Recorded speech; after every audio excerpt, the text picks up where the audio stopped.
ये 6 story building कोई factory या वर्कशॉप नहीं बल्कि ये है दुनिया की सबसे बड़ी एलएनजी वेस्ट कंटेनर शिप। ये अंदर से इतना बड़ा है कि इसके अंदर वर्कर्स आसानी से घूम भी सकते हैं। ये इंजन ड्राइव देता है एक ऐसे प्रोपेलर को जिसकी ऊंचाई एक डबल स्टोरी घर जितनी है। और जाहिर है अगर ये रहा ही कंटेनर शिप का इंजन तो इसमें फ्यूल भी बहुत ज्यादा पड़ता होगा। पर आखिर कितना? 1-2 लाख लीटर तो सिर्फ ये स्टार्टिंग में ही पी जाता है। हैरानी की बात यह है कि इसके फ्यूल टैंक के अंदर 6 ओलंपिक साइज के स्विमिंग फिट आ सकते हैं और इसमें फ्यूल डलता है 2 crore litre liquefied natural gas. आज आप एक ऐसे मेगा प्रोजेक्ट कंस्ट्रक्शन के बारे में जानेंगे जिसने लिटरली इंसानी इंजीनियरिंग की हदों को बाकायदा झिंझोरा है। हेलो दोस्तों 21वीं सदी चल रही है लेकिन इंटरनेशनल ट्रेड का 90% सामान आज भी पानी के जरिए जाता है। फिर चाहे वो सुई जैसी छोटी चीज हो या फिर बड़ी गाड़ी। इस बात का अंदाजा आप इस बात से लगाएं कि फ्लाइट रडार के मुताबिक हर वक्त आसमान में 15 से 20 हजार हवाई जहाज होते हैं। अगर मेरीन ट्रैफिक की बात की जाए तो इस वक्त जब ये वीडियो बन रही है तो पूरी दुनिया में हैरान कर देने पे 3,08,000 कार्गो शिप सफर कर रही हैं। इन कार्गो शिप्स की साइज की बात की जाए तो हम इंसान ऑलरेडी बड़ी से बड़ी शिप्स बना चुके हैं। इनसे भी बड़ी शिप्स बनाई तो जा सकती हैं लेकिन फिर वो मेजर कनाल्स जैसे सुइज और पैनामा कनाल्स से गुजर नहीं सकेंगी। अब कंपटीशन बड़ी शिप्स बनाने का नहीं बल्कि ज्यादा से ज्यादा फ्यूल एफिशिएंट शिप्स बनाने की है।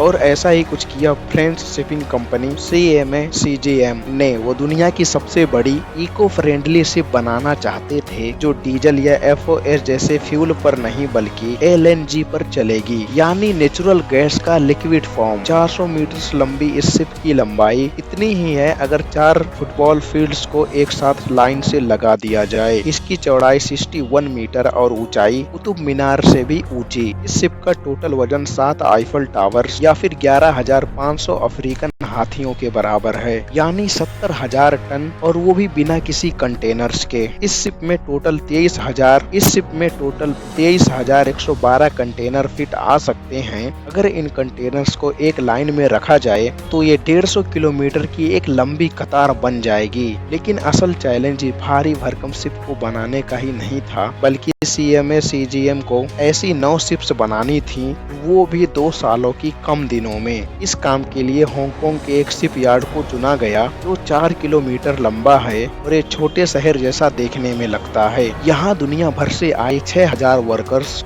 दिन रात काम करते हैं और हर किसी को अपना अलग अलग टास्क दिया जाता है।